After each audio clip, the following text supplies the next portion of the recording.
Welcome to the 33rd episode of Cartoon Avatars. I'm your host, Logan Bartlett, and on this episode, what you're going to hear is a conversation between Zach Weinberg and I talking about Zach's endeavors into the documentary world, which caused a little bit of a Twitter shitstorm this week when he was talking about potentially documenting the homelessness problem in New York, in particular around Chelsea, where he lives. And we talk about what he's actually trying to accomplish here, and the outrage that came from him suggesting this online. And so we go through that. And then on the back half of the episode, what you're going to hear is a conversation Zach and I had with Kate Ryder, who's the founder and CEO of Maven. In full disclosure, my fiance works at Maven. She has been there for 3 years and now is leading product marketing for them. And so Kate and I talk a little bit about that. I actually weirdly lived in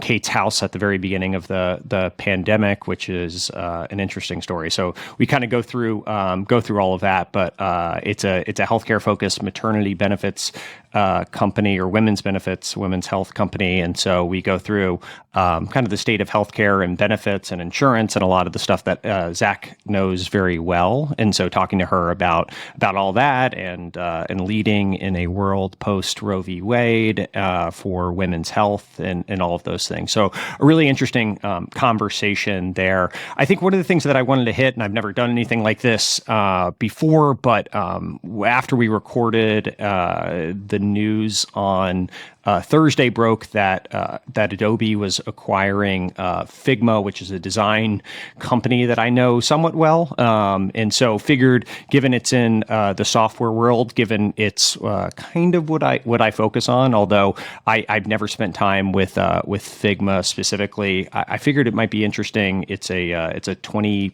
to $22 billion acquisition by Adobe, and there was a bunch of, I posted a little bit about it on Twitter, and that got people up in arms in different corners. And so I figured I would give at least a little bit of an overview on it, given it's been slow on the news lately. We haven't done a bunch of news topics recently, and this has sort of been my competency of what I wake up thinking about, and so I figured I would just kind of talk through that from my perspective, and so also I've never done this kind of the radio talk show host version of this, where I'm just kind of talking into a microphone here, but maybe it's something we can do if topics are actually interesting enough.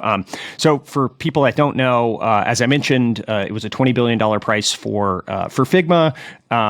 There was another, I think it was 6 million in RSUs, restricted stock units. So that's kind of incentive comp for the Figma team. And so if you do the math on a price per share basis, I think it roughly nets out to about another $2 billion. And so it's $22 billion in total compensation for this company. It's the largest private software acquisition that's ever occurred. It was disclosed that Adobe is paying 50 times end of year annual recurring revenue. I think most people that listen to this will know what annual recurring revenue is, but that is, I mean, the highest public companies right now are trading at 25 times end of year revenue. And so revenue, I guess in this case, we can do a little bit of a back of the envelope math here.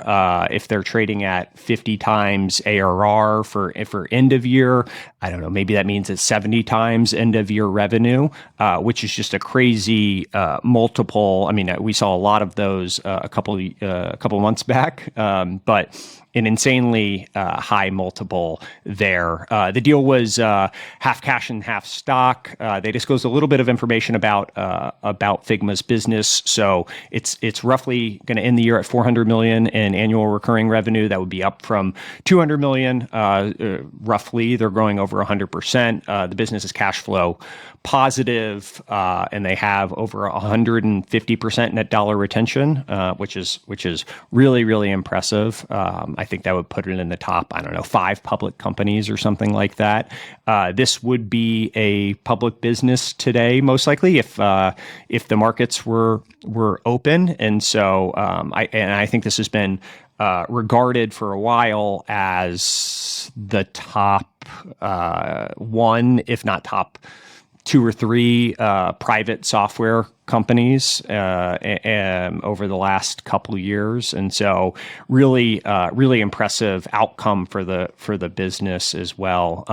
Adobe is it was before the acquisition, roughly $150 billion business. It closed down 17% on the news, just because this was a very high price to pay. I think Adobe trades at something like 10 times end of year revenue, and they are paying roughly, 60 or 70 times end of year revenue for this. And it's going to be whatever that is, 20 over 150 of their entire business value is going to Figma. So it's I think the market didn't love it. I happen to think I think it's a brilliant move by Adobe in some ways. I got into a little bit of a debate about what the definition of strategic is on Twitter, but I think this is a really strategic acquisition for Adobe for a few reasons. So in terms of what Figma actually does, and it's important to kind of understand that and what they got right in particular from my vantage point. And again, I'm not an expert, but I do know a little bit about this and a little bit about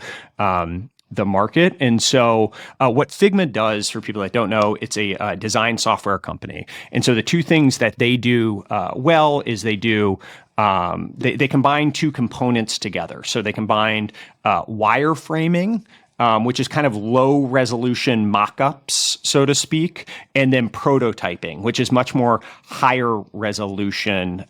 And they did that in a multiplayer way, right? They did that originally in the browser. And design and product, there's been books written about this, and it's been a big trend for a while. But as you think about what design for products is, it really is any digital product that you touch today and how it actually gets built, what it looks like, what the flow is, the simplicity, the elegance, all of that stuff is what design is, right? And so it could be the mobile app on your phone, it could be the website you visit, it could be the SaaS product you log into, it could be whatever it is, right? This is the system where B2B companies that are building products, it's where they work. Now, what Figma got right, and what I give the team over there just like an immense amount of credit, they got a bunch of things right? The business was founded, I think, 10 years ago. Dylan Field, a really interesting guy. I've been bugging him for the last few months to come on the podcast, and now I know why he's been, well, I don't know, at least why I can tell myself that he's been reticent to come on. We'll see after this acquisition if he's more willing to do it. But I think this is obvious, but building this into Adobe's business has been designed for the longest time, right? And what Figma got right in a unique way was one, building this for multiplayer lets everyone collaborate in one place so that you're building a holistic product rather than individual components that need to be like retrofit back together. And so if you think about it, like the difference between Microsoft Word and Google Docs. Microsoft Word is an individual file. In this multiplayer world, individual files don't exist, right? And that there's trade-offs that exist with that, where you can't work offline in the same way that you can with Microsoft Word, right? You download it to your desktop and you can work on it.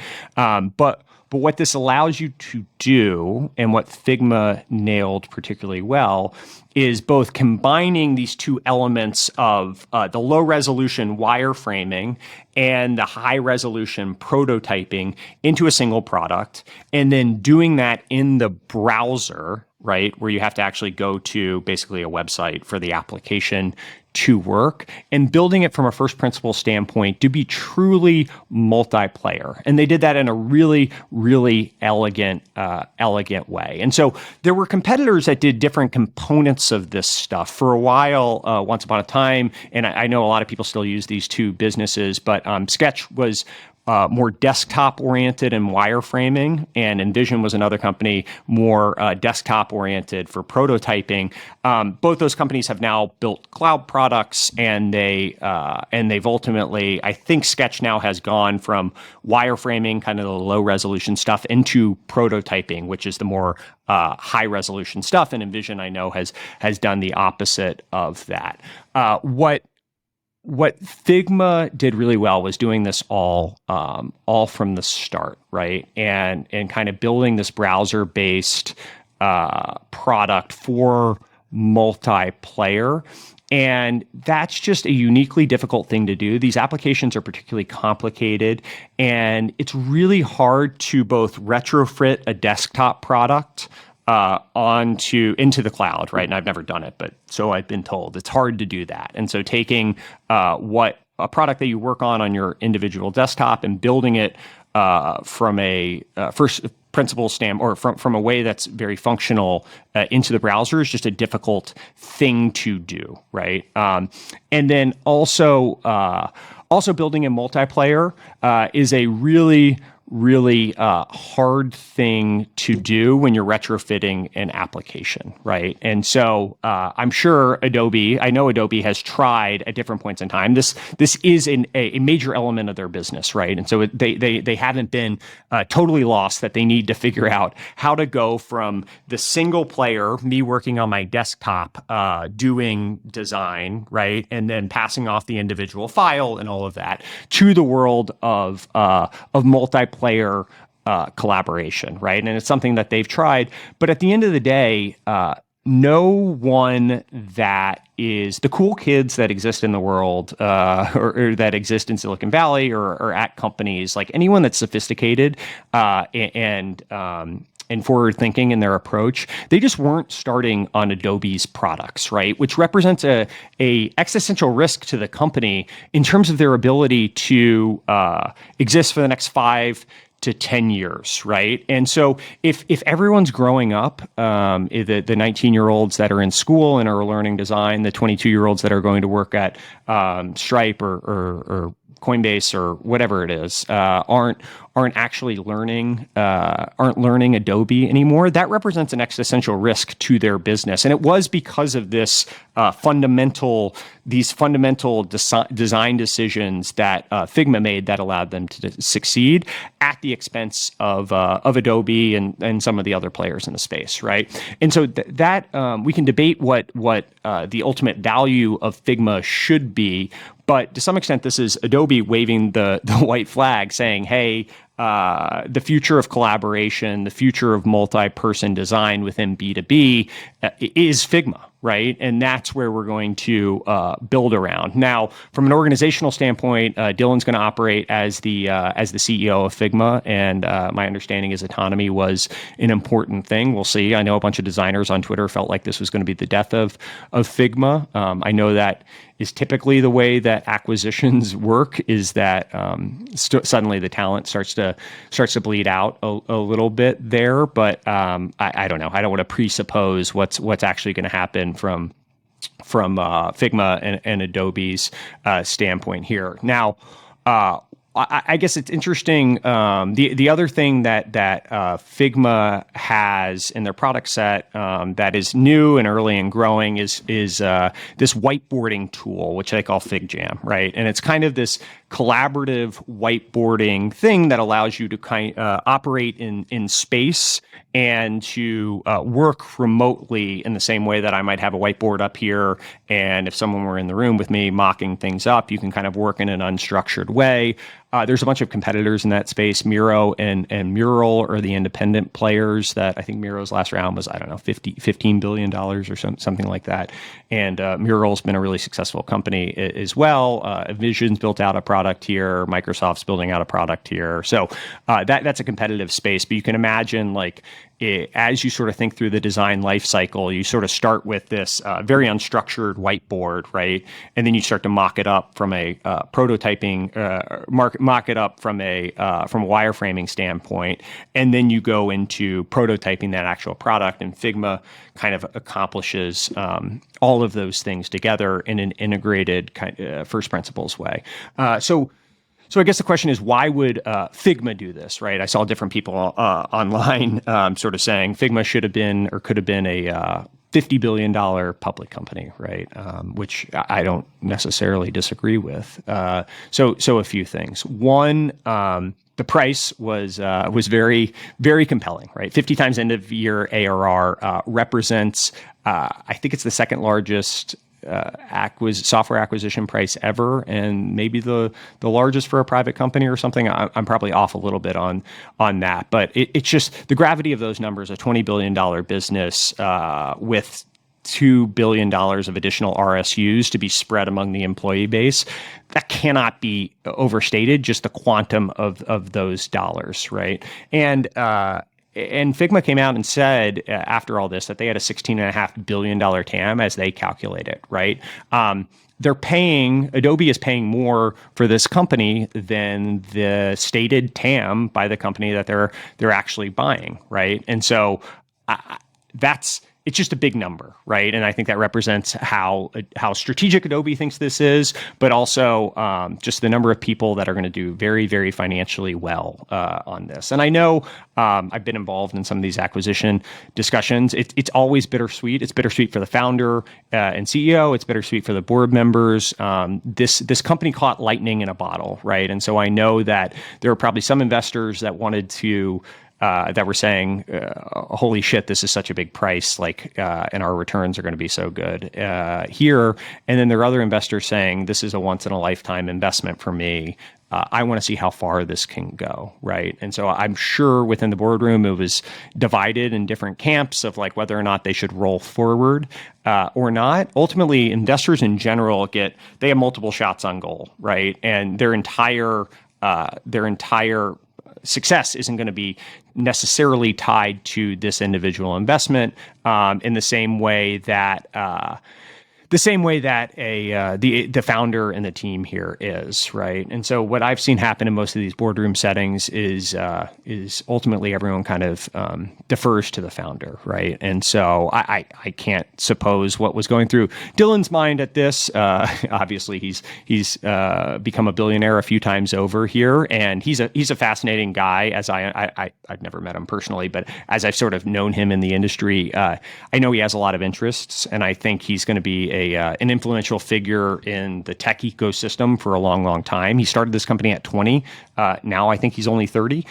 So we're going to be hearing about him for a long time. And I know he was early into crypto. He's just done a bunch of angel investing. And so I don't know exactly what the calculus was on his side, but I imagine the ability to operate autonomously, the quantum of the dollars that are here, the ability to make a lot of money for all his employees, to de-risk a lot of things. I'm sure a bunch of those things played a part in it. Now, why would Adobe do this? I think there were a lot of people that were the finance Twitter element of this. When I said this was a strategic acquisition, I don't know if anyone actually disputed the merits of the acquisition, but there were a lot of people that disputed the price. And so we alluded to this, or I alluded to this a little bit earlier. But the first thing is this is them admitting that they can't do what Figma's doing, which I think has become self-evident to anyone that sort of looked at the space over the course of the last 5 years,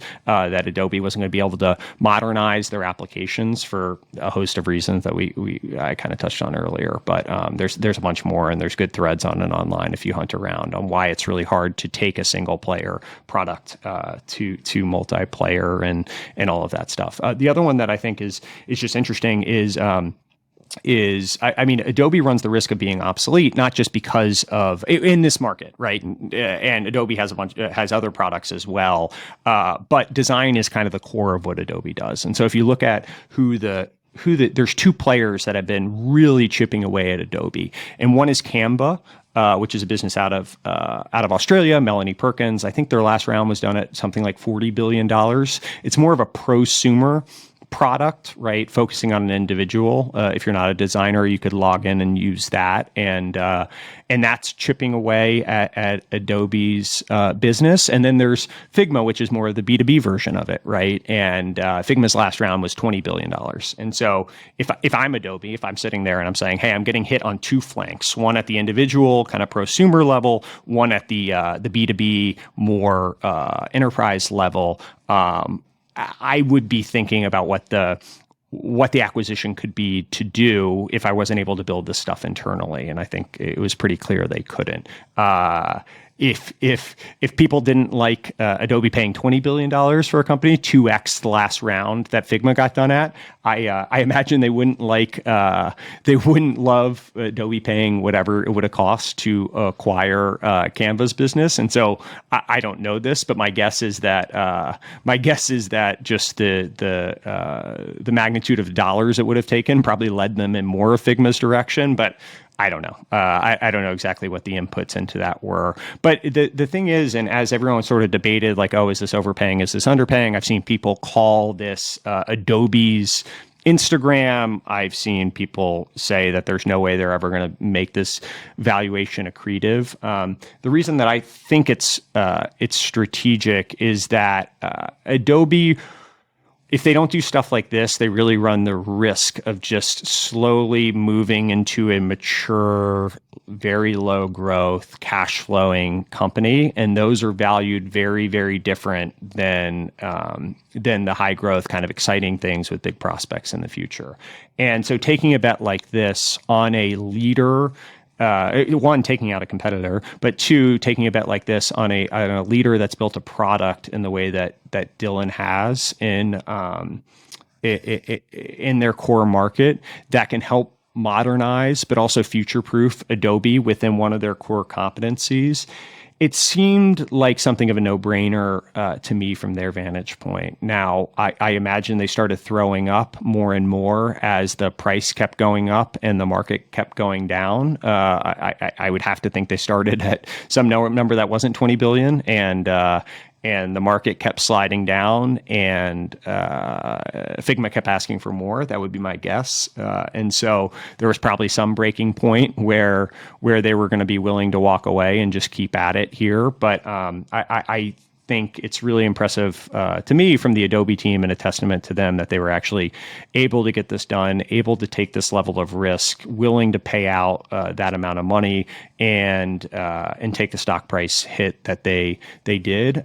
We'll see, right? Obviously, this thing's going to play itself out, and people are going to scrutinize whether or not it was a good acquisition or not. Figma's going to need to execute really well within Adobe. A $16.5 billion TAM is really impressive, and growing from 200 to 400 in ARR, cash flow positive, 150% net retention. All that stuff is amazingly impressive, and that's why it's one of the most special private software companies that has ever existed, right? But we're talking an order of magnitude of dollars that Adobe's going to want to see return on, right? And I don't know how many, now with the market turning, how many public software companies are north of $20 billion, but it's not a ton, right? I don't know, it's 10 SaaS companies, 8 SaaS companies. It's Workday, it's Atlassian, it's Snowflake, it's Salesforce, it's Adobe, right?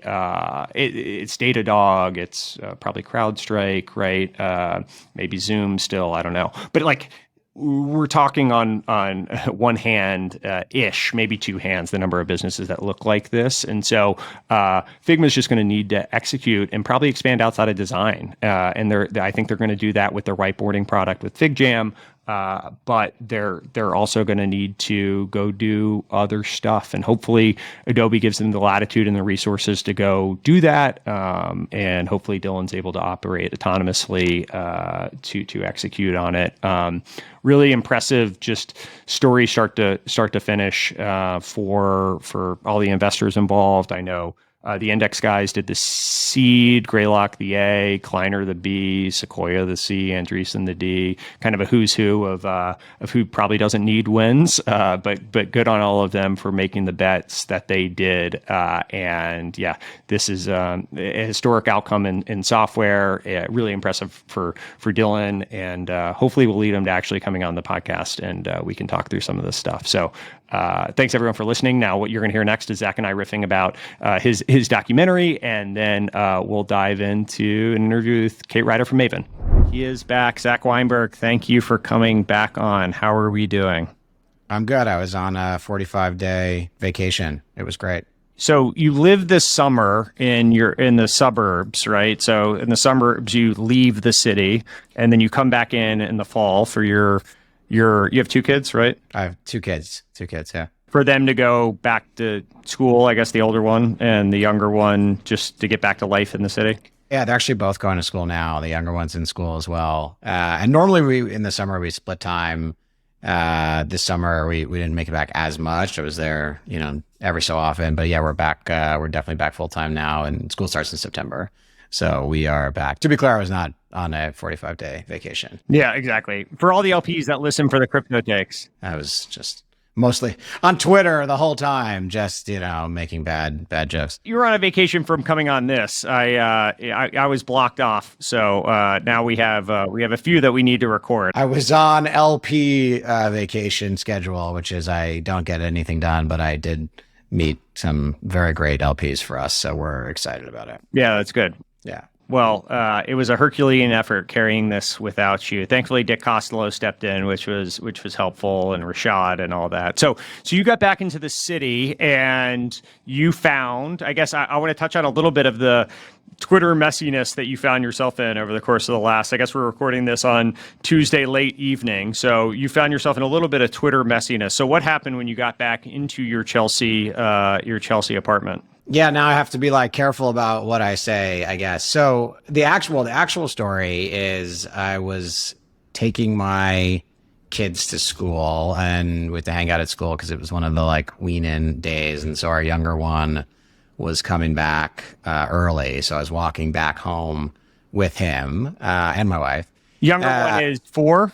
He's about to turn 3. Okay, about to turn 3. Yeah, the older one is still in class. And so we're walking back through Chelsea area, let's call it. And, if you've walked through Chelsea, and this is in the middle of the day, right? This is 10:30 a.m., 11 a.m. or so. It's definitely doesn't have the safest feel to it. I mean, there are clearly people on the street with mental health issues, and most, if not nearly all of the time, it's not a safety risk that immediate moment, but then every so often it definitely feels that way. And then you read the news about various issues. Anyway, what actually had happened, and I didn't share this on Twitter because it was a little too odd to share, but on the way back, we were stopping. I was trying to take a picture of my wife and our younger son, because first day school stuff. And there's a guy in the background, 30, 40 feet behind, who is just screaming at them and at me for taking this picture on the street, just top of his voice, crazy screaming. He's actually, and I'm not going to show the picture because I don't want to show this publicly, but I snapped the photo, I'm snapping the photos, and I can, if you zoom in on the photo in Google Photos, you can actually see him screaming in the background. Unfortunately, it was a photo and not a video, so I don't have the audio. And it was just a few of those incidents where it's not, to me at least, there's a very clear issue with the safety of the streets, and with not just the cleanliness. It's okay. It's New York. Sometimes stuff gets dirty. It's fine. But, people peeing and defecating on the streets. There's clearly drug use on the streets. And yes, not every interaction, not every person is unsafe, but it seems to me that clearly there is a core contingent of folks here that would be better off in a facility or somewhere that's not endangering the public. And, we can argue about the fact that there's maybe not a ton of great options out there, which is true. But this is the reality of the day, right? The lack of good options doesn't negate the fact that the issue exists right now. So I I guess, posted a little bit on Twitter because I had this idea to kind of record a day in the life, right? Like, not about singling out any one person at all. In fact, I think we eventually, when we're going to do this video, we'll blur faces and things like that. You are actually going to do it? Yeah, I posted it on Twitter to find a videographer who would do this. And I had like 400 people DM. I haven't even gotten through the DMs. I haven't had time. I have like unlimited number of DMs from people saying, I see the same thing. There's a really big issue. I want to help document it. I mean, most people don't like to speak up in public because eventually they get canceled. And I guess I'm like post-cancellation now, which is kind of nice. Yeah, you are. Welcome. But on private DMs on Twitter, it's like amazing. I got like tons of so I found this one kid who I will ask him if he's willing to share his name at some point, who's at NYU, who's going to help me put this video, this kind of like day in the life video together to show the volume and severity of what's going on, not just in Chelsea, but kind of like all across New York City. No, and I've lived over the course of COVID. I was in Austin for a little while. I was in Miami. I was in Chicago. I was in San Francisco for a minute. And I was in New York, right? So I've sort of seen different, and it's clearly impacted a lot of major metropolitan cities. Like New York certainly isn't unique to this. I guess what I was most interested in is the reaction. So you posted, hey, can I find an NYU student to do this? And the reaction to it was interesting, right? There's kind of this like, I don't know. I mean, maybe you comment on like what were kind of the responses obviously you got a ton of positive DMs. There's a lot of people that see the same thing you do. Maybe some people that disagree with like the tactics of how to go about it or something. I don't know. But like, what were the responses that you got from people and like kind of the outrage that came out? Yeah, I think there was all over the place, right? Like a ton of people saying this is a real issue and big public support. I got unlimited number of private messages, both direct and indirect, of thank you for speaking out because it's not something that I can do. I can't speak out because of fear for, somebody getting on me for not being compassionate and losing my job and all this. I think there's a little bit of private support. And then obviously there's the folks saying, this is not your place. These are folks that have mental health issues and, there's economic issues in terms of sleeping on the street. Obviously, New York is an extraordinarily expensive place to live. Have you no compassion? And I understand. I get it, right? Like it is a shit situation. And to be clear, like sleeping on the street and if you're dangerous is illegal in New York City. And whether you agree with that or not, it is the case. And I am intimately aware that there is not a bunch of great options for people who have this issue at hand, whether it's true mental health issues or addiction issues, or they just are like down on their luck. So a smaller subset. I think many do have mental health and addiction issues, but it doesn't change the fact that it's happening. And like, that's the part that I think is really difficult to argue with, where people are like, yeah, but it's not fair. And I guess my whole point is like, I understand it's not fair, but it's also not fair to the people who have to deal with the safety issues, in particular, people who have kids. It's not fair to them as well. And so by saying it's an issue that you shouldn't go, create awareness for and pursue some sort of like change that you'd like to affect, what you're effectively saying, at least in my opinion, is you're okay with the status quo, right? You're prioritizing the one issue over the other. You're saying, well, I don't have a better idea, but I don't like yours. And what I kept asking people, and I continue to do this, I like to argue with folks who have at least like reasonable opinions, is I understand you don't like the idea of enforcing the laws in this case. I get it. It's not a great answer. Please tell me another idea that can actually be done in the next 24 months that has some sort of like underlying true impact at any reasonable scale. And most of the answers are, well, it doesn't work that way. You have to lobby politicians. And I get, yeah, there's like a whole bunch of long-term stuff I would love to do. I'd love to build housing in every place humanly possible. I've been a giant advocate for housing abundance and getting rid of crazy zoning laws that are regressive. But the reality is the situation is here right now. You may not like the solutions, but by doing nothing, in my opinion, you're endorsing the status quo and you're comfortable with it getting worse. And we've all seen those videos out of San Francisco. They're not great. Yeah. I don't want New York to turn into that situation. By the way, when it happens and you have people leave, then your tax revenue goes down, then you actually have less money for the social services, and you end up making it harder to solve problems because you shoot yourself in the foot economically. The whole thing doesn't make any sense to me when you're like, well, we shouldn't do X, Y, and Z in terms of law enforcement. It's like, what do you expect to happen if things go the other way? The situation will get worse. And sometimes reality is messy. That's kind of my takeaway. Reality is messy. So is your hope in documenting this that people just aren't aware that this is going on, and to the extent it's going on? And so in documenting, I guess, to what end, right? And so I'm sure you can capture a lot of like fascinating footage on it, but is it that, hey, this is a serious problem, and if we don't act on it and enforce laws, then this is going to spiral out of control? Is that sort of the end of this? I think awareness isn't binary. I think there's this, this aware, not aware, like that's just not how this works, right? Like people are aware of many things they don't think are material or an issue. They've heard of it, they've seen it. And I think the reality of being a local politician or leader in New York City is you have a lot of shit on your plate. Yeah. Right. Like there's a lot of things going on. And so are you aware that we have, like a safety issue and an addiction issue on the streets of New York? Yeah, of course you're aware. You're also aware of 900 other issues that you're dealing with or potentially dealing with. And unless there is I don't want to say uproar because it's not the right term, but at least like a push from local citizens to say this is important and needs to be solved now, it's just going to be deprioritized. Yeah. And again, this argument about aware, everyone's aware. Okay, sure, they're aware, but they're doing nothing about it.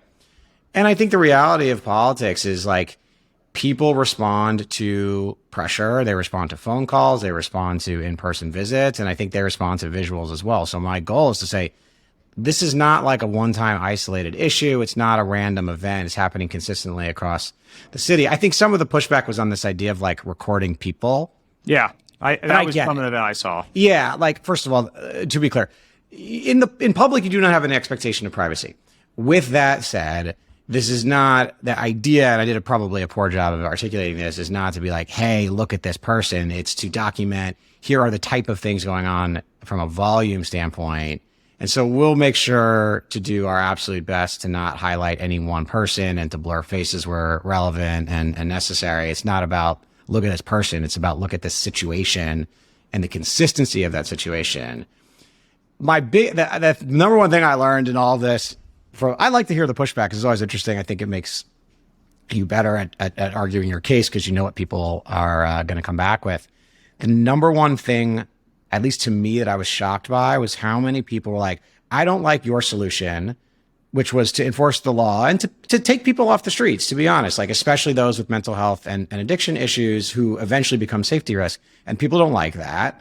And so I'd say, fine, I don't love doing that idea either, but give me an alternative. And then the answer is usually, well, here's these like either lobbying efforts you should do for some future solution that's not going to happen for 5 to 10 years. So like, that sounds great, but it's not a reality today. I would love to support XYZ, but it's going to take forever. Or, donate money to some local charity or to something, which I'm happy to do. I'm happy to donate money, but the impact that my $10,000 or $50,000 has on a scale of issue across the entire city is a blip. Yeah. It's like people are just bad at the sizing of this. Like, sure, we can give a little bit of money to this group or a lot of money to this group, but that is not going to fix the core issue. That is a Band-Aid on a wound that's gushing blood. Yeah. And so like, come back to me with better ideas and I would love to pursue them. But I think, look, you're pressed to make a difficult choice and it's picking between the worst options and people just don't want to face reality of the situation. And then sorry for the long ramble here, but what that means is if you're like, okay, if you're not comfortable with a solution of like enforcing the law and keeping people safe today, then in a sense, you're kind of embracing the status quo and saying it's okay. Yeah. And right? It's clearly going in one direction. At a personal level, Tori, my fiance, was chased 4 blocks. It was like 24th and 3rd to 28th and 3rd. It was like chased down the street. It had to sprint and run into her sister's apartment complex, and the doorman had to like barricade the door and block. So like, whatever. One anecdote is not a great way of like proving a point, but it did at a personal level, it happened, right? And everybody in New York has that story, yeah, either directly or indirectly through a friend. And yeah, I am all for advocating for those that can't advocate for themselves. If there is a viable solution that is available in the short run to actually do something. And unfortunately, we don't really have that at any scale right now. And so we have to consider other options, which I do think is, in a way, cleaning up the streets. And that is my hope, at least for the video, is to generate awareness so that the politicians have to do something. I've learned through entrepreneurship that sometimes it just takes one or two crazy people with a little bit of gumption and the willingness to do the stuff that nobody else wants to do to like affect change. Is that going to be me and this NYU student recording a video? Probably not, but I'm going to try because like it's the only thing I've ever done is just say, fine, no one else wants to do it. I'll do it. I'll do the annoying problem and kind of works. Listen, it's it's something I haven't seen it to the extent, minus that one anecdote. I guess I'm in San Francisco currently, and having been here, the order of magnitude feels certainly more severe here than it does in New York. And I think when you notice this stuff, there's a need to what end, right? Like what? And so I guess for me to date, I've just been like, gosh, that sucks. I hope someone fixes this. And I have to think the majority of New Yorkers are kind of in that bucket, right? No one likes this, right? The people that like it are not the people that are living on the street and impacted by it, right? They're the ones that are like not in danger of the situation happening. And so I guess I appreciate people doing things, right, and trying, and just it's hard enough with the calcification that exists in government for anything to fucking happen. And so I don't know about this as a tactic. Remember Coney 2012 back in the day, like one video that was ridiculous, right? And that guy ultimately went insane. But like these things can be impactful and elicit change. And so it's like, I don't know. It's interesting how you get characterized as this rich tech executive trying to do NIMBYism or whatever, right? When it's like, maybe it'll work, maybe it won't, but at least it's someone trying. Ironically, I'm the biggest YIMBY, they would say, out there. I've been advocating to build housing for years, right? Like to me, the NIMBYism is the people saying, well, that's your problem, deal with it. And it's like, you're basically agreeing. I think of NIMBYism as like you promote the status quo and you don't want anything to happen. You're comfortable with the way things are. Yeah. And to me, the biggest NIMBYs are the ones saying, let the streets, kind of react and look the way they are and let it get worse because we're uncomfortable doing anything. It's the same thing as the person who's like, we're uncomfortable putting up this new building that's going to generate net new housing because some developer makes a little bit of money. It's like, you can't like have your cake and eat it too in this situation. Like the world works in a certain way. And unfortunately, it's that magical thinking again, right? It comes back. It's the same stuff as crypto. Imagine a world, and you're like, oh yes, I too can like imagine a world where there is unlimited housing and it's really cheap because we built it everywhere. Sounds fucking great. It doesn't exist. It was pretty funny. Someone replying, and I couldn't tell if they were being tongue in cheek or not, but when I was joking with you about this on Twitter, someone responded and they're like, I'm having a real hard time pinning Zach's ideological views into one political party or the other. And I couldn't tell if they were being tongue in cheek or not, but your response is like, yes, it's almost like I form my own opinions on stuff or something, which is interesting. Shockingly, I will think through an issue and decide if I agree with any party at any time. I will generally still vote Democratic. I do want to be clear. I appreciate like the system of the United States actually functioning and to spread my views on a podcast. I do think we have some right-wing actors that are like a threat to democracy. And I don't think that's like a political opinion about, I believe in this or that. I'd hope. Listen, if you're undermining the election right now, like, safe to say that's a threat. Like, yes, there's crazy people on both sides for sure. Right. One is trying to undermine the system of democracy right now. And so that to me is a little crazier, but sure. I think I've maybe broke some hearts of people like, I thought you were a liberal. And I'm like, I am generally a liberal thinking person, but I also enjoy my kids having safe passage to school. And I am willing to say that like, I value the safety of my kids and the other people in the neighborhood more than I value somebody's right to sleep on the street. I'm sorry, I do. Yeah. And I think most people do. And they're just like a little uncomfortable saying that. Like sometimes you have to make a choice and it's not great for everybody. And I think we have to make that choice in this context, and not everybody has to agree with me. Good. Well, nodding along, I'm sure will get me dragged into this with you as well. But I appreciate you doing something here, and hopefully we can figure this out. You're the Steve Bannon for this issue, behind the scenes or something. That's right. Most issues I am, but yeah, this one specifically. All we have to do is launch a little fundraising scheme and here we are. Yeah, exactly. SPACs are the best way to that. Didn't he get arrested for that again? I think so. Like New York, just yeah. I sort of get all the like Trump operatives arrested for like nefarious campaign laws or whatever, or like wire fraud or racketeering or something. Like I get all of them confused. But yeah, I think Bannon got arrested for something too. Kate Ryder, thank you for coming on to talk to Zach and I. Thanks. Excited to be here. I've heard so much about you, Logan, for years. I know. Kate, maybe I can give my quick context, but my now fiance, Tori, who we referenced last week, is what? She's been at Maven now for 3 years. I guess she joined right around the time we started dating. So I can almost time it exactly when she joined. And then we lived in your house at the very beginning of the pandemic, which is weird to meet over a video podcast right now when I lived in your house in the middle of the pandemic. So but I appreciate you doing this. I'm glad everyone got to see live our actual meet and greet here. Yeah, no, totally. It was I remember that. Yeah, we left in a rush. I think it was like March 12th, 2020, and then you and Tori moved in a day later because we were like, there could be looting. We don't know what's going to happen. Do you want to just live in this house? You would be doing us a favor. And it was awesome that you guys did that. It worked out. It's a wonderful place. I know exactly where you're recording. I think that was my office in the middle of the pandemic for about 3 weeks or so. And this was, I guess, middle of March, end of March, 2020. So kind of a bleak period in the world. And so it's a wonderful home, and I am very thankful that you allowed us to do that. But yeah, not my kind of a weird memories associated with sitting there and working on that exact table you're sitting at now. And would you have ever thought that 2.5 years later, you'd be engaged to Tori and we'd be doing this podcast? You hadn't started this podcast, right?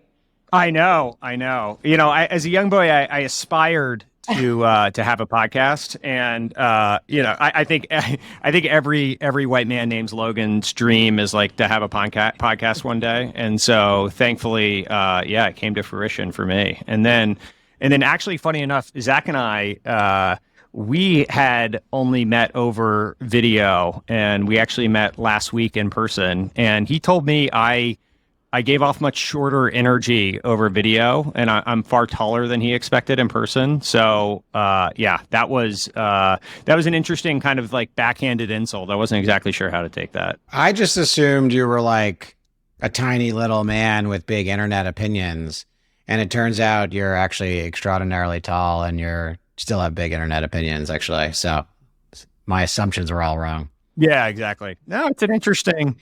I mean, we had a fun time on Thursday night. Zach, hopefully you enjoyed yourself. Our first. I'm sorry we weren't able to actually get video footage of it. I think that's something we probably could have NFT'd out or something. Us actually meeting for the first time. Probably for the best after us having like a few drinks together. I don't think we want to be recording ourselves at that point. I think that's probably right. I think about the time Aaron Levy walked in and you said, "Oh, it's the big Jew himself." I think that was probably no longer do we want any recording footage of what transpired after that. I'm glad you remember that moment because until 2 minutes ago, I didn't. Yeah, no, that was a notable moment in my. I don't think Levy knew exactly how to respond to that. But well, Kate, thank you for doing this. And I guess you guys know each other through just Healthcare New York. Is that right? Yes, and Zach gave one of the best lunch and learns to our company right before COVID hit. So it was one of the last in-person lunch and learns in 2019, which was great. So good to be together again, Zach. I remember clearly. I remember talking to the team. You had a bunch of people ask very good questions. And then I left. And I remember thinking on my way back, I think I was probably going to the Flatiron offices. Why did I not ask to invest?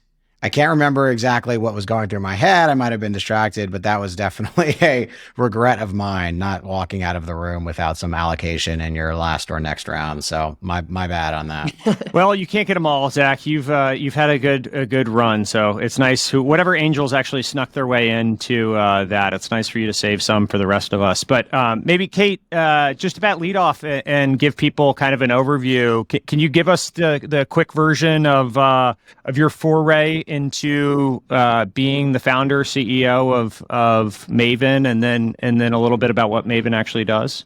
Sure. So I always knew I wanted to start a company right at the time when I realized that journalism wasn't going to be my long-term career. I was living in Singapore and tried to start my first business off the back of one of the stories I was writing actually about the Chinese travel industry. So although that never took off, it definitely made me really excited to one day kind of do it. And my dad, who was an entrepreneur, he gave me a piece of advice at the time, which was, that this sounds like an interesting idea, and I think you'd be a good entrepreneur, but go learn on somebody else's dime first. And so I got a job in venture capital. My husband and I ended up moving to London.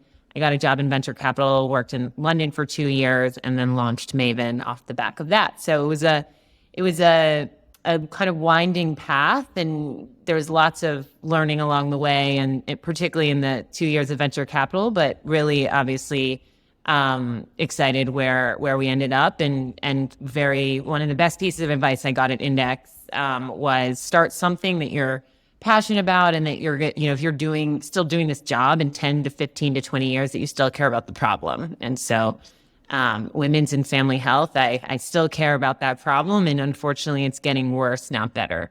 So maybe tell us a little bit, you alluded to it there, but what does Maven do today? Where did it start at? What was the insight you had back then? And then what are you up to today? Sure. So Maven is the largest virtual clinic in women's and family health. And so we have a virtual care platform that starts with preconception care and goes through menopause now. We just launched that this year. And the core insight, 8 years ago when I started was, the digital health industry was kind of at the end of the first inning. And there's some interesting companies, particularly in primary care and telemedicine and tracking. And there's this common theme that, that women were the dominant consumer, and that they were all trying to crack digital patient engagement. And one of the, it was right around the time that my best friend had a child. She was the first of our friend group to have a kid. And her experience, and then the subsequent experiences of my friends, and then my own experiences, I have 3 kids today. It was just eye-opening how women were really at the center of the healthcare system. And yet this one moment at the beginning of a family and growing a family was so massively underserved. There's a huge business case to be made for it. And so, I thought, wow, this is something, if changing this is something that takes me 10 to 15 to 20 years. But we really can do something here and shape the entire healthcare industry to be a little bit more designed for women and families. That would be an amazing opportunity. And so 8 years later, we're still at it. You mentioned digital patient engagement or digital engagement broadly. Can you define that? Because I always hear that term tossed around, and I think it's used differently by different people. So how do you think about it, and how might that differ from just going and seeing your regular doctor or OB in this case? Sure. So the way we think about it today is we have a digital experience in the various programs that we have. And so we look at both touch points. So that's, how many times, and we have different touch points. So how many times somebody's opening the app to, the content reads, the virtual classes they go to, the varying levels of engagement with our community and content products. Then all the way into how many times are they engaging with their care advocate and their navigator, all the way up to and how many times they're actually using the telemedicine, booking appointments with providers. So we kind of have a hierarchy of digital engagement. I think at the time though, 8 years ago, it was just like trying to get people to engage, period. And still today, I think you're right. A lot of the companies define engagement differently. We define it like a consumer app because we're B2B to C product. And so the only way we're going to be successful is people are using us like they would use any consumer product. Kate, so originally you started though consumer facing. Was the ultimate so as I understand it today, because I could probably give your sales pitch having lived with someone for 2 years that has been an employee. So I guess as I say, as I think about it, which I think I have a pretty good understanding, but you started originally consumer facing and then went B2B and then employer. Was that like a purposeful insight that consumer is where to start with all of this, or was that like an evolution of trying to understand the distribution methods of how to actually serve these people, ultimately employers and therefore payers was like the way to actually go about doing it? Yeah, sure. Good question. So now there's a term for it. I didn't really know the term when we were doing it, but I guess it's called B2C to B, go to market in healthcare. And the rationale in plain speak at the time was if the best way we're able to drive real clinical outcomes and prove that our care model is the better care model for patients than what they have today, then we have to have the best consumer product. And so let's go kind of learn and try out the consumer market. They're in some ways like they're the biggest critics. Any consumer, if they're not liking something, they're going to put the product down. And then also because at the time this was 2014, 2015, 2016, a lot of investors weren't really, they didn't really understand digital health yet. And so we also had to show momentum in a way that, selling to employers just took a longer time. And so I definitely leaned heavily on some other digital health founders and friends who were taking the same route at the time. So TJ Parker from PillPack is one of them, where they built a consumer product, but then they had to go get those pharmacy licenses in all the various states. And then, and then they were starting to sell through the B2B channels. But, Sean Duffy at Omada, very, very similar. So it ultimately proved to be the right go-to-market. I just think I did not know it was going to take so long. And I think, and so, now in hindsight, we're lucky that we spent those years building a great product, because now when the scale came, we were ready for it. But, the first few years were a total grind. And so the initial product that you launched with, was it like a doctor navigation tool for consumers? Was that what was like the original wedge that you got in with to actually get people using the product? So the original thesis was all about access. So so much of what I observed in my friends and then my own experiences was, we were such uneducated consumers going into these big moments of, starting families, getting pregnant, going through IVF. And so we needed to meet way more types of providers who could support us. So there was mental health, nutrition, women's health, physical therapy, doulas, midwives. I mean, there are so many amazing providers in women's and family health that are not part of traditional reimbursement models. So one, it was how do we provide access to all of those different types of providers and build this kind of holistic care team?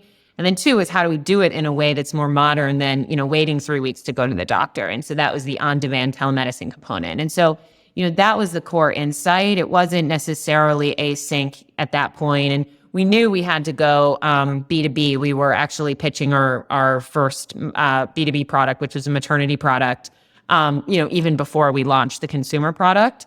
But it was always very much about the care model itself. And how do you use technology to actually improve the underlying care model? How did you think about, in terms of the content and then actually the clinical staff that the patients would, I always think patient, but that the members would ultimately get access to, and how that relates to their primary care doc or their OB and the interaction of, the questions they're asking and the actual doctor they're seeing in person? Yeah. So the reality is when a lot of women get pregnant for the first time or go through IVF, they don't have an OB or a clinic. So we see that today in our data, but just kind of from, just a lot of conversations. It was very clear with my own personal experience as well. And then when you're going to an OB, sometimes you're seeing somebody, other times you're just in a practice. So you're not actually building those enduring relationships. And I think also that the in-person patient experience is you're only going once a month, and you might have 10 minutes with the doctor. And so much of IVF for pregnancy happens outside of those 10 minutes. And whether it's nutrition support, or you're managing a high-risk condition, or mental health, or just kind of career coaching, which is one of our more popular provider types. All of that are ways in which people are using Maven outside, and then we're complementing that in-person experience. And then postpartum, there was nothing. So that was also one of the core insights when we launched was, everything stops right after the baby was born. There's no paid leave at that time. Like, a lot of people didn't have leave. There were no return to work programs. No health plan programs went beyond 9 months. None of the apps did. And so it was kind of like we complemented that in-person care model during the 9 months of pregnancy.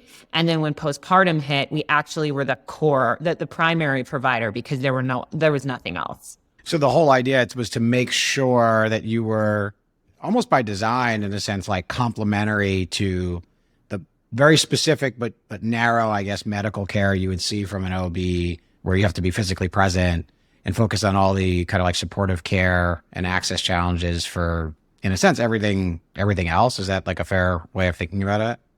Yeah, I would say there's a core prenatal model today. And that's this kind of, you go to the doctor once a month and you may know them well, you may not, and then you deliver in a hospital.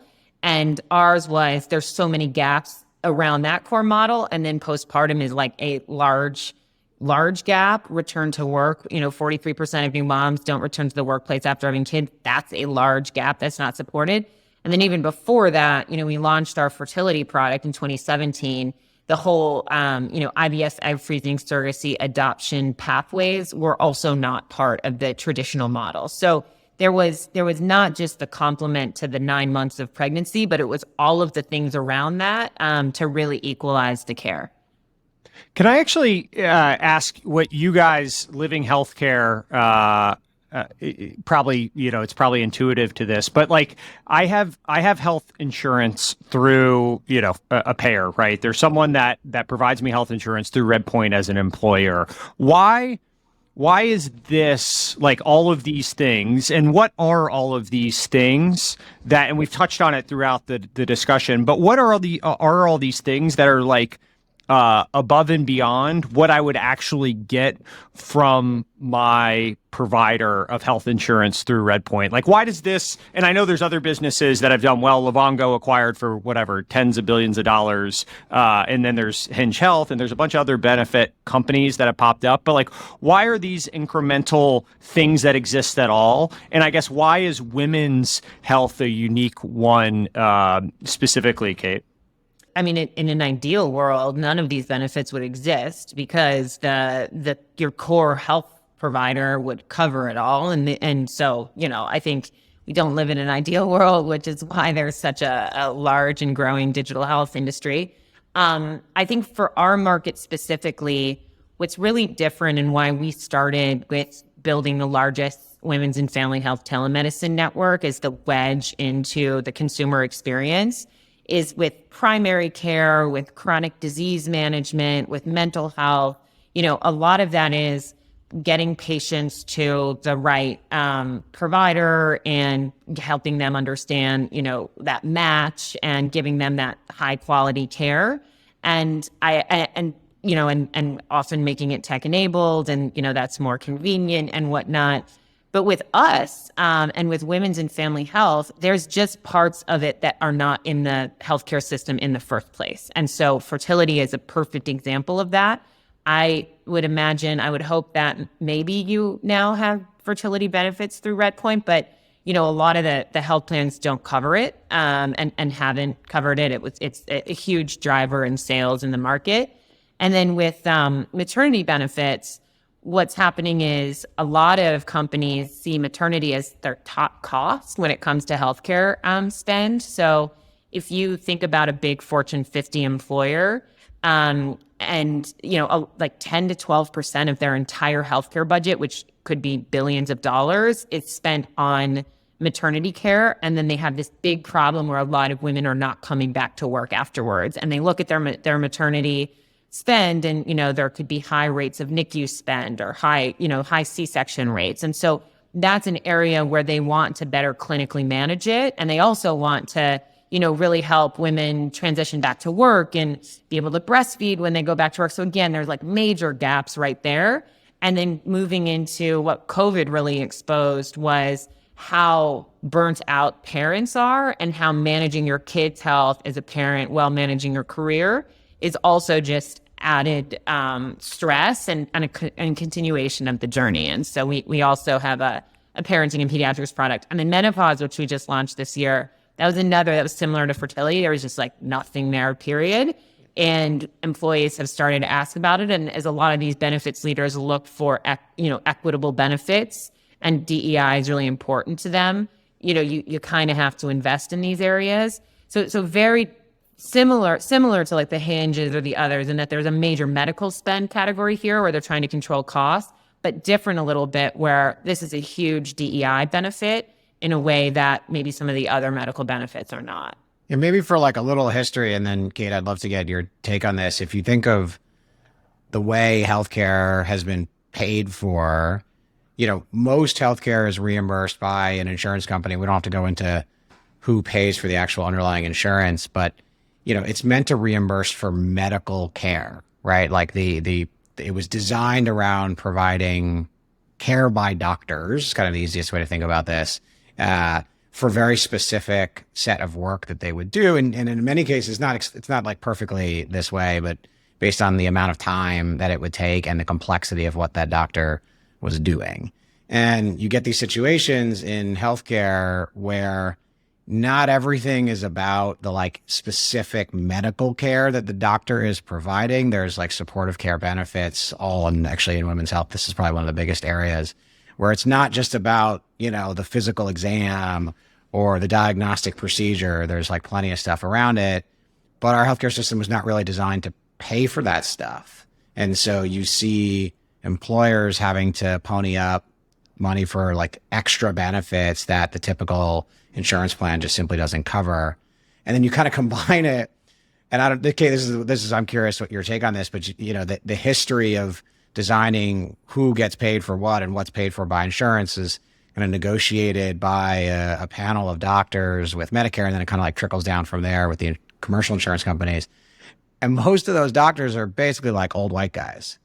And so you've seen like significant under reimbursement for women's health because the people sitting in the dark room deciding on what is covered and what isn't, and what's medical care and what isn't medical care, are basically just like old men.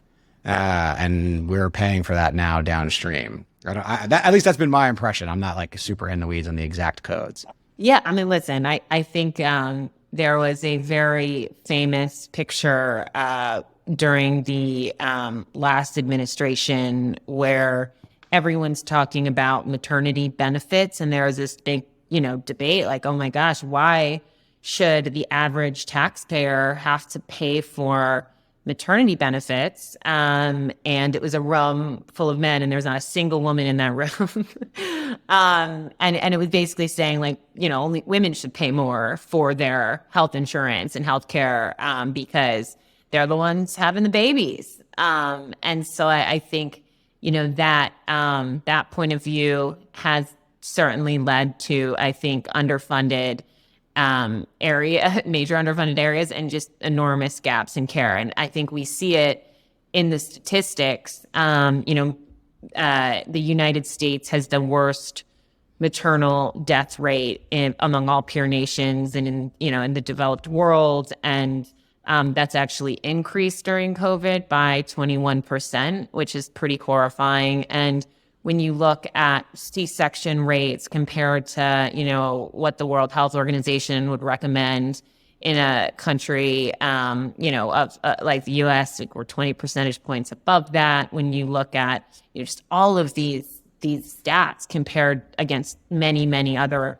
countries, I mean, we're just consistently last. Hey, Kate, and so maybe like a specific one on that because you bring it up and it's interesting to me. So, like, as I understand it, at a very literal level, like there's these outcome related services that maybe my health insurance covers, right? And so one of those could be like pregnancy, but there's a lot of things that exist outside of pregnancy that could be preventative or educational or supportive from a benefit standpoint that would be helpful. That's not actually the childbirth. Like, and so I guess one, is that right? And two, you use the example of C-sections, which I think is an interesting one. And I would love for you to drill down on that because as I understand it, C-sections are very easy for the doctor and very hard for the woman. And basically, because of how the incentives are structured, the doctors, we disproportionately lean on C-sections in our country because the doctors, it's predictable. They can get back out of the surgery room exactly when they want to versus the randomness associated with a non-C-section childbirth, right? Can you touch on those two things just to expand on that point? Yeah, I would think of it as like, what is the most surprising and yet important thing that insurance typically doesn't cover that you help with? So I would say that the most surprising thing about what insurance doesn't cover is pretty much everything outside of your core OB visit. So whereas, the technology in the labor and delivery rooms has gotten better and better, it's certainly much better than it was 100 years ago.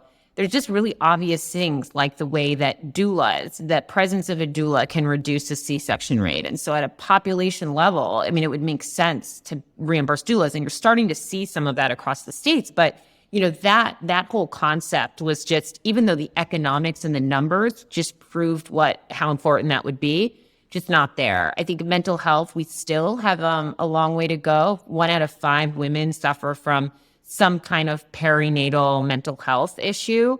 That's also not baked into reimbursement models and can lead to, worse outcomes.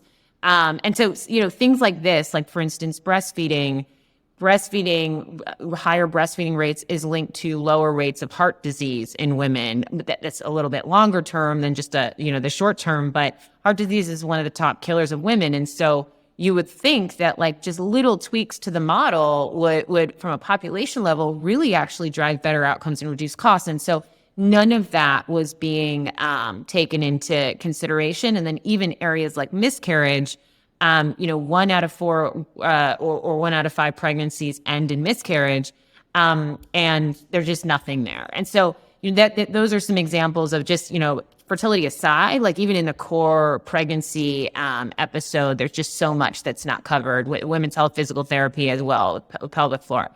And then when it comes to C-sections, you look at some of the incentives then that as women are going through this experience and now they're in the healthcare system where there's, tons of misaligned incentives. The childbirth is the number one reason for hospitalization in the U.S. Lots of money is made on childbirth. And so there are things sometimes in hospitals where on the labor and delivery floor, they might have a rule where a woman can only labor for 8 hours and then they have to do the C-section because it's heads in beds, or or it could be the doctor's choice and the doctor's just trying to kind of get through a certain number of patients that day because they're paid more when they do the C-section versus just kind of a vaginal birth. And, there are great doctors out there, and there are great hospitals out there, but there's also, not great doctors out there. And there are also rules in some of these hospitals that are to minimize medical malpractice versus do what's best for the patient. And so, all of this is what, as a woman is going through, and a family too, a couple really, is going through this very vulnerable experience where it's not just your own health, but it's the health of the baby that you're, bringing into the world. Everything is just so cosmic all the time and so existential. And so to think that you're going through this big experience in a system that's actually not designed for you and sometimes is designed in ways that are not helping you, I think you just need such an advocate, and Maven is that advocate to help you through all of these decisions that you have to make. from an economic model standpoint, so you sell through to an employer. And so the employer says, I have a employee population of X number of people. Some percentage of that are women. Some percentage of that are women who are likely to give birth in the next, however many years. So this is like a target population is important to me. But unfortunately, my current insurance plan, of which as the employer, I'm paying the premium or some percentage of the premium, it's just not covered. So you come in and fill that gap. How do they pay for it? You don't have to give away the exact pricing, but like, how did you think about charging and pricing the benefit there, given it's on top of insurance that the employer is already at least contributing towards? So we fit really nicely into the model of what a lot of chronic condition companies do and disease management companies, which is, there are a certain number of pregnancies per year or a certain number of IVF journeys or, surrogacy journeys. And so we just charge based on who utilizes the program. And so what the employer is looking at is the spend affiliated with fertility, which is, a lot of employers right now are starting to cover fertility, period. And the average cost of an IVF cycle these days is almost $25,000.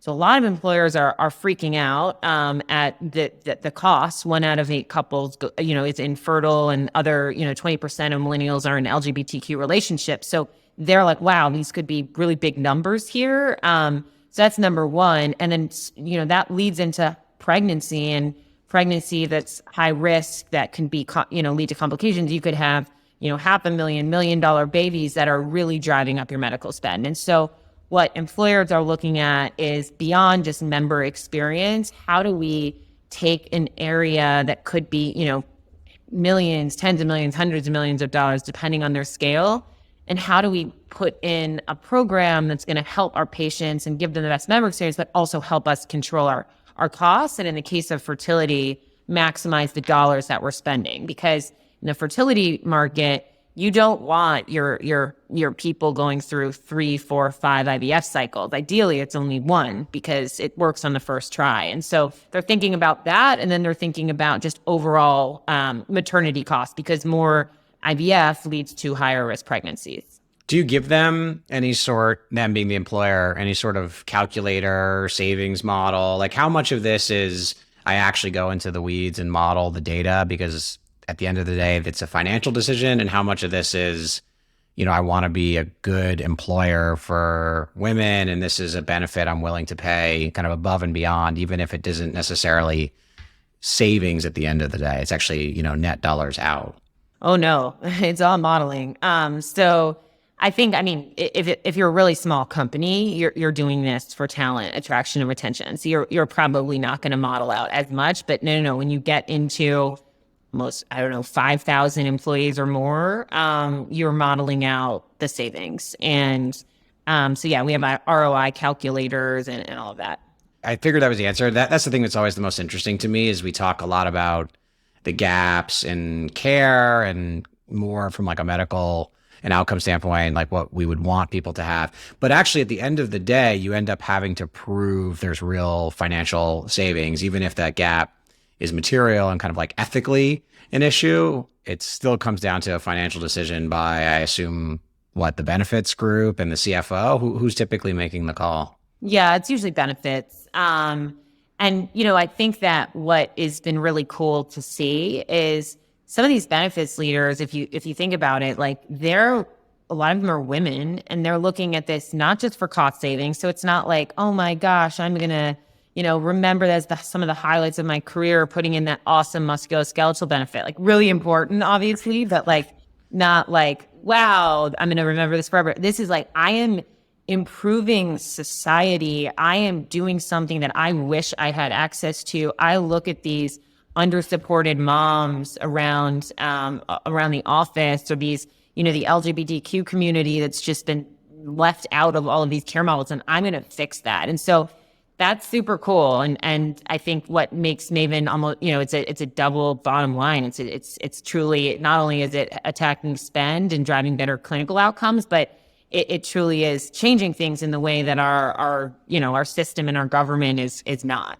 this is kind of a probing question, but if it didn't save money and it actually cost money to provide kind of this extra benefit, do you think people would still buy it? And how, like, at what price, how much would this have to be a premium on top before people would like seriously hesitate? Well, I think if that was the case, you would just be limited to the employer market that is really competing for talent. I think with us, I mean, we have so much growth through payers, and it's the payers that are the real unlock and open up, the entire employer market, and then they have fully insured and they have Medicaid. And so, we can work in all of those markets because of this. And I think I think there's a bunch of companies out there. It's probably an answer to your question where, they can maybe sell into Fortune 100s that are really competitive on talent, and then, small tech companies or whatnot, but they don't really grow beyond that. Kate, I guess at a personal level, so you started this company when you were married but no kids, is that right? Correct. And now you have 3. How has that informed, I mean, you've been a user of the product and through 3 different pregnancies and after. Like, how has that informed product design or decisions? And can you just talk a little bit about what it's like to actually have lived the product 3 times through? Yeah, and more. I mean, I actually started, I had a miscarriage before I even had a viable pregnancy. So that was my first experience, and very kind of unexpected accidental pregnancy and then a miscarriage. And so, that's an example where we were the first product to have miscarriage as part of our core prenatal care model. And I think it's something that our team and certainly some of our clients really love. I remember actually one of the first clients, staff that we signed up in 2016 or 2017, had a member of their benefits team going through a miscarriage, and they wanted to launch us early. And we were like, we actually have a product for that, which is very cool. But yeah, I think each pregnancy has been really different. And I truly believe that it's so important to live the experiences. It's made me a better founder. There's still so much I don't know on so many different of our pathways that I rely on tons of interviews with people who have gone through it. We're doing tons of Medicaid roundtables at the moment to understand the Medicaid experience while being pregnant. But just thinking about specific product features, the whole, I think actually one thing that it really did, I've had to have some real grit to get this business off the ground. I mean, we almost failed multiple times in the beginning. I think because I was using my own product and I knew that it was helping me a lot. I mean, particularly even through the miscarriage, I talked to 6 different providers on Maven to process it because they give you no information in the system, and kind of worked it through there. And then for my first pregnancy, I mean, I think all first-time moms are freaked out about everything. By the third, it's totally fine. But anyways, I was going through it and having things happen to me, like getting carpal tunnel syndrome, which is like your hands and arms are tingly, and getting a sciatica where it's hard to walk. And going to my doctor and getting nothing. And she's an amazing doctor. She's like, I don't know who to refer you to because I don't know who's in your network. And then finding I had no physical therapists in my network to help, or the toughness of going back to work, the toughness of breastfeeding that first time. I mean, as I was using it, it was just validating everything that we were building and giving us more resolve to just keep going, because I think, there was always the capital needs and would be able to kind of extend the runway until this business really took off. But I think we always knew, and I always knew we were solving something that no one else was doing. And it was really, really important and helpful. And, finally, thank God it took off. It's interesting. One of the things I wanted to ask you about, kind of related to all of that. So you've been on both sides of this table, right? You were on the fundraising side, and then you were fundraising.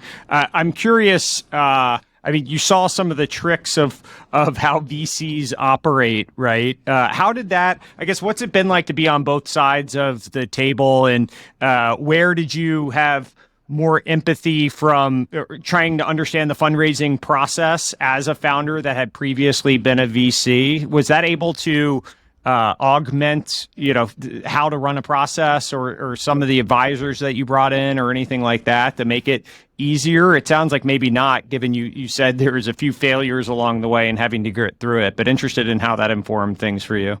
I actually think it didn't prepare me as much as I would have thought. I understood term sheets and I had an incredible network coming out of Index, and a lot of some of the partners there and a lot of the entrepreneurs in their network invested in Maven. I was always super tight with Rich Lee, their amazing lawyer who was, helping in the early days on terms. So I understood that part. But what I didn't understand was when you are running a process, you need to drive a process, and it needs to be that you need to elicit some kind of FOMO, particularly in the early rounds. I mean, now it's kind of nice because it's like, hey, here are numbers. But in the Series A or the Series B, I mean, it was. I think the mistake I made in the seed and then the A, and it was a founder friend took me aside and was like, this is what a process looks like. And he was like, you do this and then you do this and you talk to this person and, you never reveal your cards. And it's actually the opposite of operating. Like when you're operating, you're trying to move fast, be transparent, get to a quick decision. And fundraising, it's like a little dance that you're doing. And investors are trying to sniff all the time. Is this a competitive deal? And and I get it. They're operating with very little information, but particularly at the A or the B. But it was I switched how I did things, and I got some real coaching for the Series B, and that was the round where we had signed some big deals at that point, so we did have Series A was just pure vision, but the Series B was we had some great early traction, but it was still vision, and I understood at that point how to run a process. So we did get multiple term sheets versus, in previous rounds, it was rough. So that was definitely, I couldn't believe it, that the entrepreneurs in the background before they were showing up at the partner meetings of the fund I worked at, they were just wheeling and dealing with all of these, investors. And it's not just a game to get a term sheet, but it's a game around, what the valuation's going to be. Yeah. Well, I'm sorry you got stuck with such tier 2 funds like Sequoia and that Series B. So it feels like you ended up doing okay, all things considered. It's interesting. I mean, I actually think people now, you were going through that in 2018, right? I almost think today, or at least over the last 2 years, it almost got like a little too contrived and the lack of authenticity. Like all the lessons that founder taught you, I think they probably posted them on some forum somewhere because everyone learned all the same lessons of like trying to create FOMO and all of that. And it led to like this transactional lack of like, authenticity at times when people took it to its furthest extreme of like trying to build this momentum and all of that. And so I actually saw it go the other way of just like almost too much of that element of like prescriptive fundraising. So the market crashed. So there we go. Yeah, exactly. And then the market crashed. That's exactly right. Yeah, I was going to ask, like, what's your take on this market in particular in terms of like previous valuation expectations and multiples that people were paying relative to where you think it's going? And this market primarily being defined as like employer benefit as opposed to more niche and kind of like direct competitors, but the broader employee benefit market. Yeah, I think about it less as like who your buyer is, because it could be payers, whatever. And I think it feels to me it's more about are you just a healthcare services business with a little bit of tech enablement, or are you a true technology company? And I think if you're a true technology company operating within healthcare, you can get a lot more scale, leverage, margin, true innovation when it comes to delivery, care model, and all of that. And I just don't think that the first wave of companies that IPO'd really were true tech companies or are true tech companies. I think that when COVID hit, you saw a bunch of, there's such a stickiness in this industry that once you sign some of these big deals, like it's pretty hard to kick you out. There's inertia, there's a million competing priorities. But I think when COVID hit and then some of these companies, made even further strides, they were never scaling in a way that, their underlying unit economics were just getting better and better over time. And I also think that they weren't able to be as nimble and personalized, I think, as a lot of the tech should be to really drive that engagement and outcomes as they could have been. And so anyway, I think that I'm excited for the next wave of digital health companies to go public, and Maven, will probably be in that pack. And it's kind of, really showing the market. Actually, those companies, they did a lot of great work. They paved the way, but they weren't necessarily the companies that are going to be the enduring ones. I want to ask just kind of a question that I think is very unique to your business, in that there's been a handful of like lightning rod societal events that have sort of occurred during your tenure running Maven. I guess most notably Roe v. Wade being overturned at the Supreme Court. And I can imagine there's elements of that are drawing a ton of attention to women's health and benefits like this, right? At the same time, I'm sure it's also traumatizing to a large portion of your members as well as employees, right? And so it's kind of this unusual thing where I can imagine this is driving, in some ways, tailwinds for the business and the need for a service like yours, or the attention paid to a service like yours. On the other, it's like this major societal event that a lot of people view as like one of the worst travesties to happen in the United States over the course of the last, 30 years, right? And so as a leader kind of going through that, can you just talk, I feel like it's so unique to your business, and you're so like maybe the only one that can really weigh in on something like this. How has it been to lead in that environment?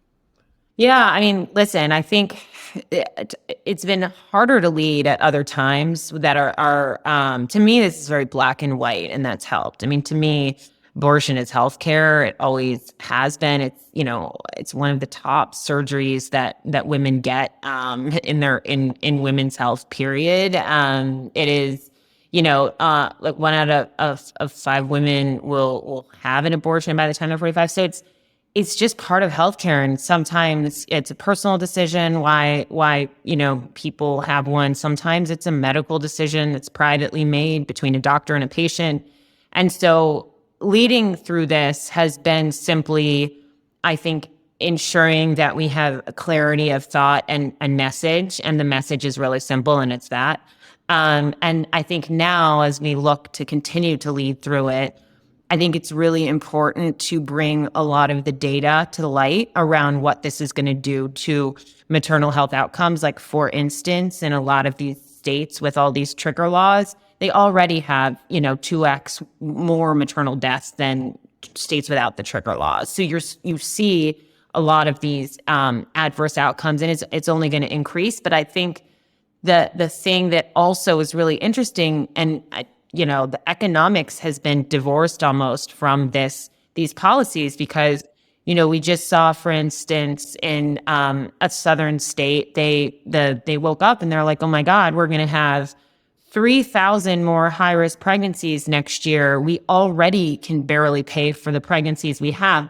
How on earth are we going to pay for this? And they're asking the federal government for money. And so I think that, it's just the beginning. I know that SB 8 has been in place in Texas for, a while now, and the first SB 8 babies have been born. And so they've been able to trace some of the outcomes. They've been looking at hospital level data on those families and those moms. And Kate, SB 8, can you elaborate on that just for people that don't know? Sure. That was a law in Texas that went into effect that limited abortion to 6 weeks in the fall, in September of 2021. And that was kind of the case that everybody kind of, that was the writing on the wall for Roe v. Wade. It's really sad. A lot of the maternal morbidity, which is the, short and long-term complications that come with pregnancy, it's all preventable. And, a lot of them have just way more adverse outcomes, hysterectomies, just really long-term health complications for all of these women because they couldn't get the abortion. And there's also a lot of, in the provider community themselves, because the laws are so, in some of the bounty states, so punitive. And, they're saying in some states, providers can go to prison. The providers don't know how to treat women with miscarriage, women with, that really need that support. I mean, I personally, having had a miscarriage, cannot imagine going into the hospital and having people be afraid of me. And that's what's happening in all of these states. And when I really, really needed the care and I didn't know what was happening. So I just think, and by the way, the other piece of data there that's just horrific is that already 50% of U.S. counties don't have an OBGYN. So they're called maternity care deserts. And it's in a lot of these counties where a lot of these more draconian laws are being put in place. And so, provider shortages are expected there as well. So in the states that, New York, California, where you can get full women's health care, it can be fine, but really it's terrible what's going to happen to so many women in all of these different states that restrict this access. It's almost like we really haven't seen how bad this is going to get, right? It's super early in the cycle. It's very early. And so I think going back to your question of leadership, it's such a shame that it's so politicized, because this is, again, just healthcare. It's healthcare, core women's healthcare. And so I think it's just continuing to lead with data, because the data does, presents a very, very bleak and dark picture across all fronts, women's rights, economics, clinical impact, society, children's health. It's all bad. Yeah. It's sobering. Anything else on your side, Kate? This is fantastic. I really appreciate you bearing with our questions here and internet connectivity issues. Zach, anything on your side? No, this is great. I think it's always interesting to see both the financial realities of, like, how do you build a business and how do you position value for the customer, but in a healthcare setting where it's not, at least in terms of, I think many people's outside perspectives, it's not just about the economics, but you have to actually be able to do both. You have to kind of win on the better care and win on the economics to be able to build like a venture scale business. And that's what's going on here. So it's pretty cool to see. Yeah, thanks.